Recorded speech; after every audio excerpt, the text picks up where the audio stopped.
London has always celebrated the lives and achievements of its foremost citizens, and some of the capital's most fascinating stories are told in its statues and its monuments. London is littered with monuments, both ancient and modern.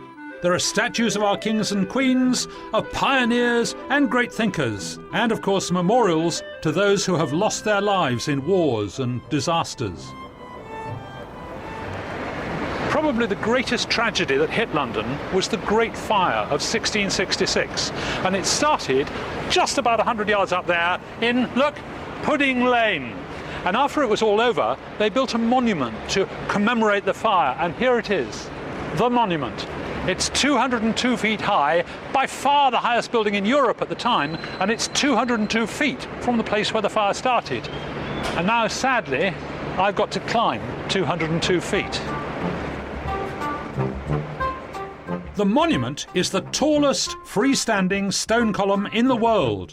Designed by Sir Christopher Wren and Robert Hooke and constructed of Portland stone between 1671 and 1677, the simple Doric column is topped by a flaming copper urn to remind us of the Great Fire.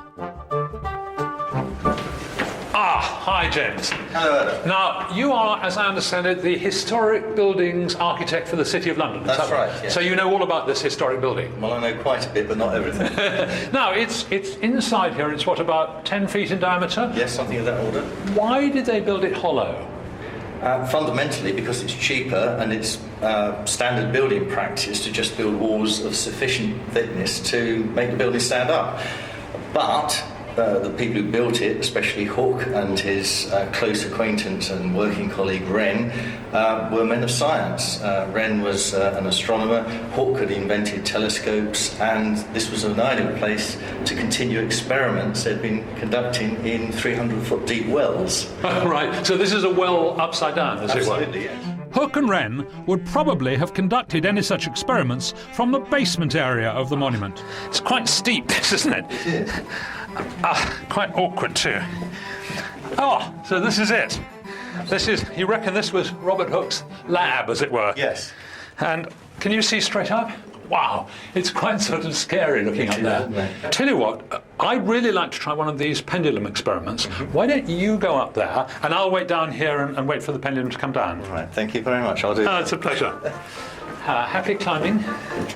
While James climbed the 311 steps to the top of the monument, I did the very important and far less energetic job of staying in the basement and waiting for him to lower his pendulum. 2 feet.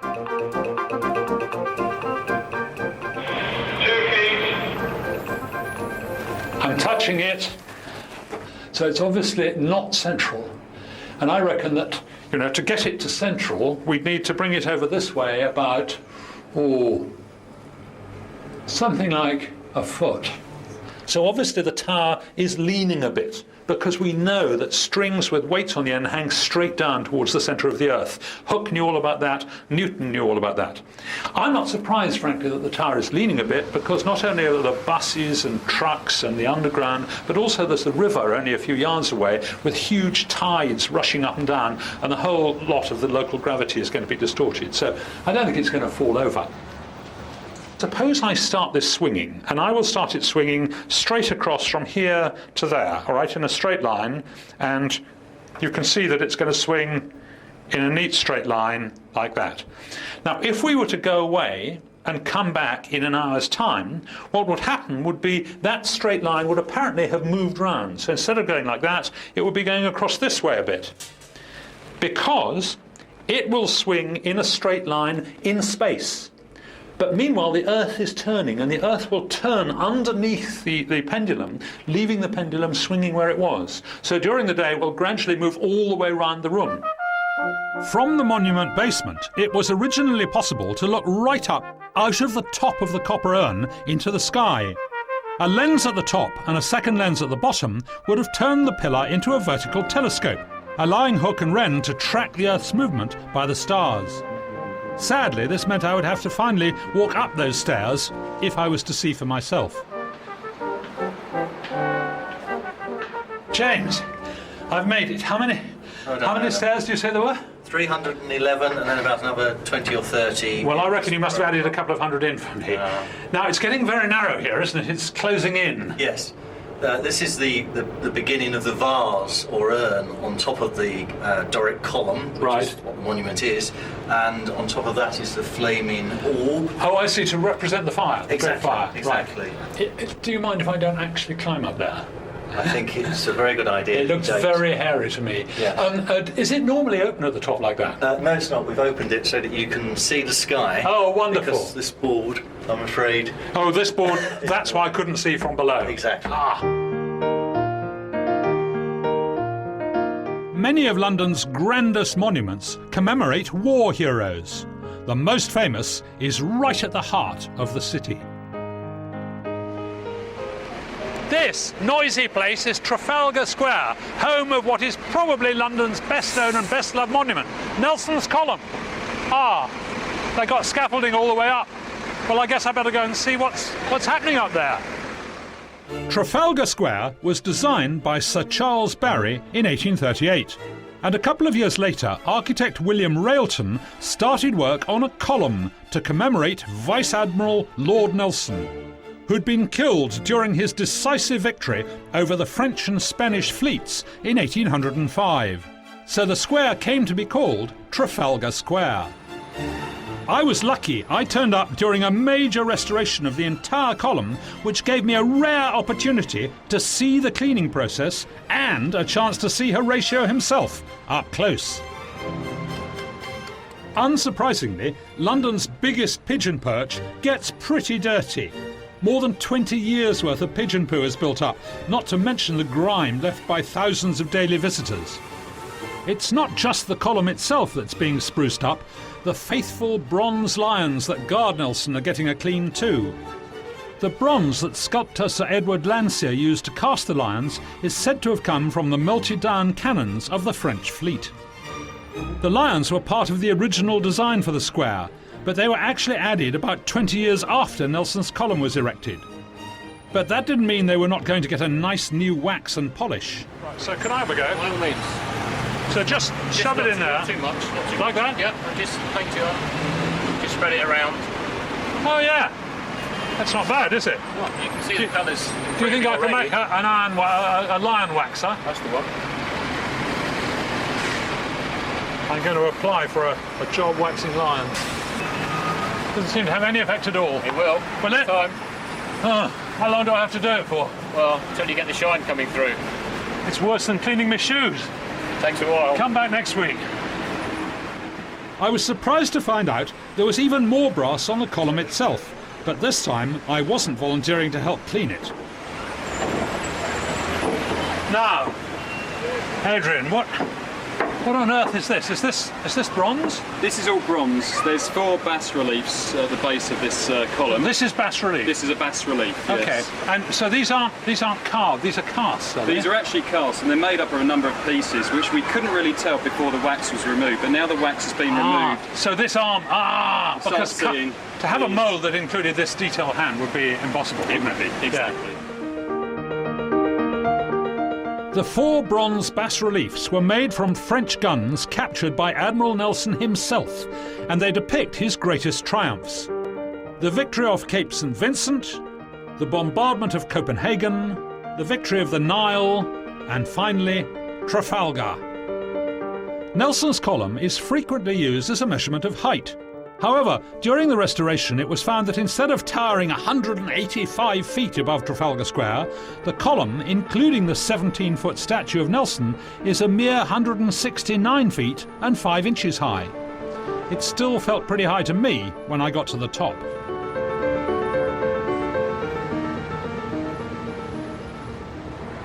It looks wonderful. What are these sort of lumpy bits?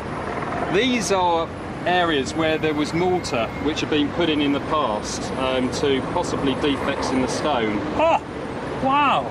So we've taken the mortar out, we've taken out as little stone as possible, and then we're now fashioning masonry indents to suit the hole. This is cement, is it? No, this is actually Craigley sandstone. You mean the same as this stuff? Exactly the same. The quarry's no longer open, but we were donated some Craigley sandstone from Watson Stonecraft in Edinburgh. So we were really lucky actually to get this. But hang on a second, how do you get it to that shape? The guys have got banker tables that they work on. They set this in a piece of sand, and then they just carve it from the stone, get it into a square shape, take a template of this, and then fashion the indent to suit the hole. That sounds quite complicated. How long does it take?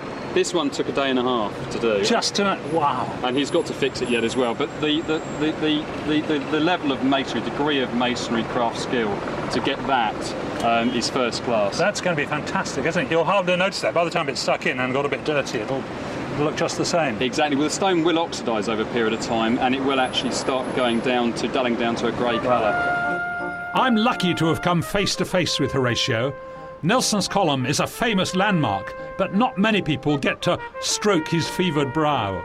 A clean-up like this happens only every 20 years or so, but it ensures this unique monument is preserved for generations to come.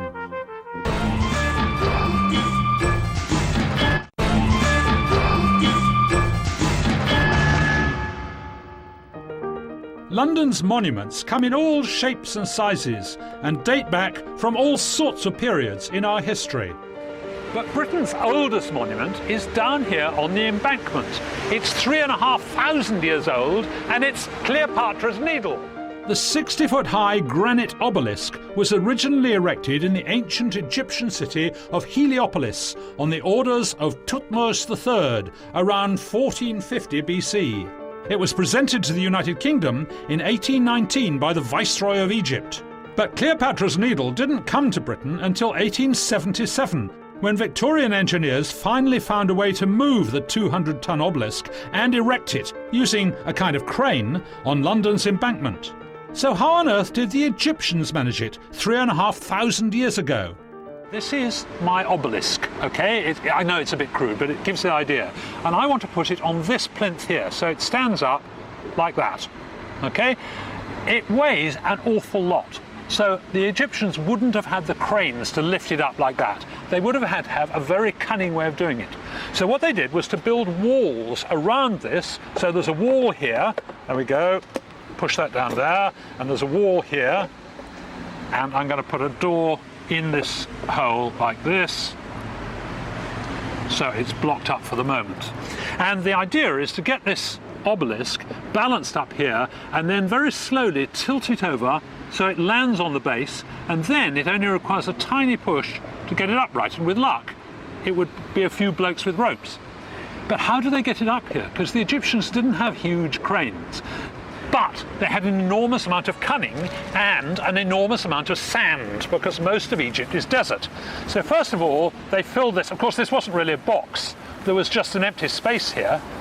But they would have tilted it out so they had an enormous ramp from miles away, probably hundreds of yards away over there. And then they fill the whole of this inside with sand as well. And then they could have got a load of blokes with ropes to pull this thing up this long, long ramp here, and as long as the ramp is shallow enough, you can pull huge heavy weights with men with ropes.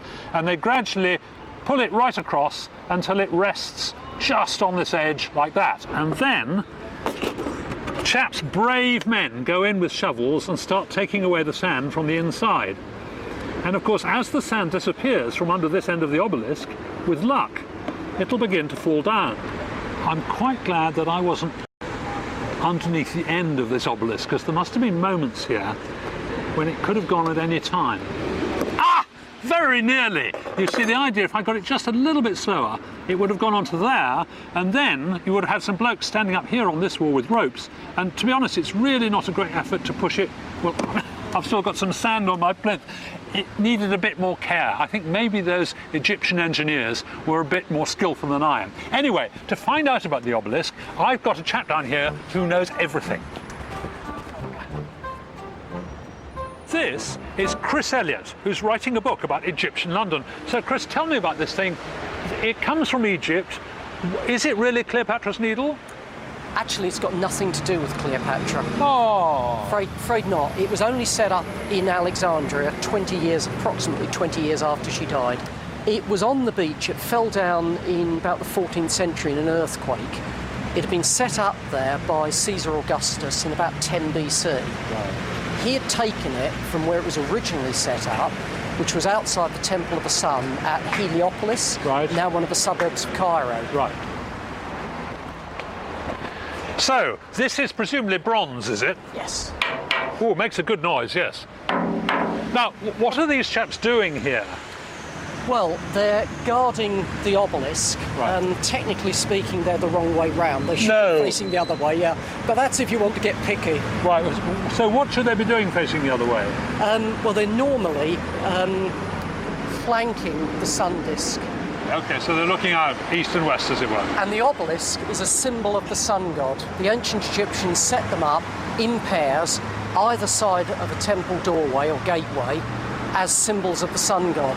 And originally, the top, the pyramidion, the little pyramid at the top, would have been gold plate tips, and you can imagine what they look like when the sun caught them. So, if this isn't Cleopatra's Needle, what do we call it? Well, Tutmosis obelisk would be the most correct. How about Tut's pointy thing? As long as you don't get him mixed up with Tutankhamun. Oh, yeah, that's true. Oh, well, we'll think of something. Solid stone statues and monuments have to be able to support their own weight. For instance, with stone statues, every outstretched arm needs to rest on something in order to stay up. But bronze cast statues appear in all manner of elaborate positions. Obviously, solid bronze statues would be incredibly heavy. But luckily, thousands of years ago, some brilliant inventor came up with a way of making them hollow. This is the UK's oldest working foundry, Morris Singer, established in 1848. The Singer Foundry has cast many of London's best-known statues. Now, Alex, you make bronze statues, is that right? Yes, we do, yeah. Now, when you bash one, it's obviously hollow. But surely, if you pour bronze into a mould, it's going to fill it up and you'll get a solid statue. How do you make hollow statues? Well, we do it by using the lost wax method. Lost wax? Yes, so we create a wax copy or a wax replica of the pattern that we're given. So this is the pattern? Yeah. So talk me through the process. We cover him with silicone rubber. And then you just slap it on, do you? Yeah, then we just slap it on, and gravity will just sort of help it sort of fall into place. Encourage it. But it does spread out quite nicely, doesn't it? Yes, it does. Yeah. And goes all over the bench, I see. But anyway. Well, yes. I mean, that's just that's no doubt happened before. Yeah. The rubber, when dry, is then peeled off and placed in a resin case to keep its shape.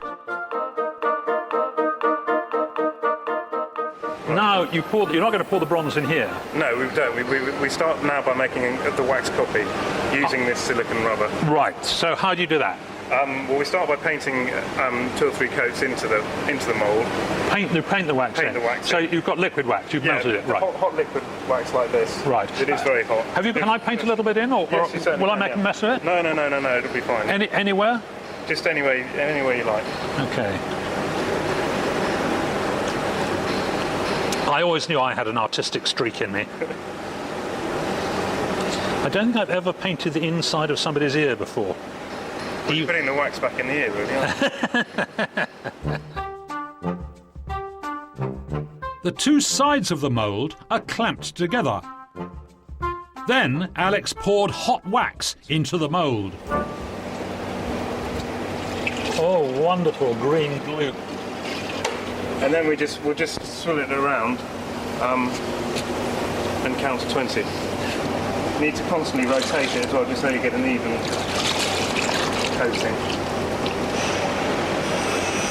Fantastic. There you go, that's the hollow wax. That's it. So now you've got a positive copy of your pattern. Yes. Made in hollow wax. Made in hollow wax.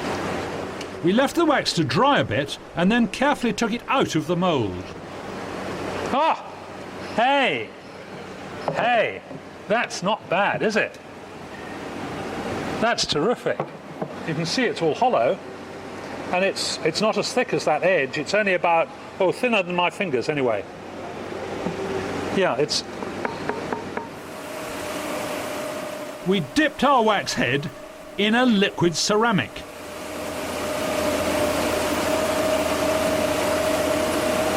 Okay, so this is now ceramic.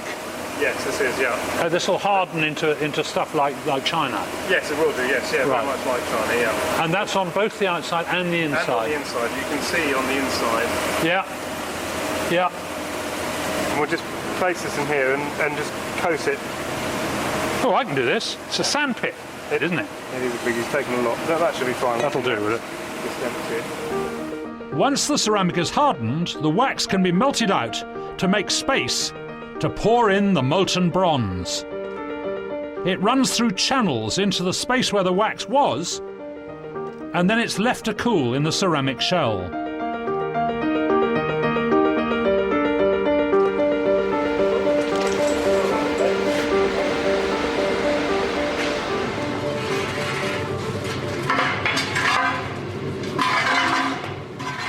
You can see on the side of the head the channels used for the molten bronze to flow into the sculpture.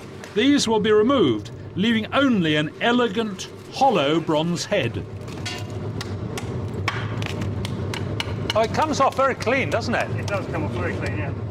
The process of lost wax casting hasn't really changed since ancient times. Who knows, maybe the Colossus of Rhodes was cast this way. So, there you have it. They start with a solid plaster pattern. From that, they make a hollow wax replica, very, very light, and from that, they melt the wax out and they make this solid, well, it's not solid, it's hollow, but wow, it's heavy, this bronze replica, and that is fantastic. New statues and monuments continue to be unveiled all over London, and many are far removed from the classical style of the 18th and 19th centuries. Sometimes they deeply divide public opinion. But however our new monuments are received, they continue to tell the ongoing story of our ever-changing culture. In St Paul's, Christopher Wren had them write, "If you want a monument, look around you." And London is like that. If you want to know about the story and the history of London, look at its statues and its monuments.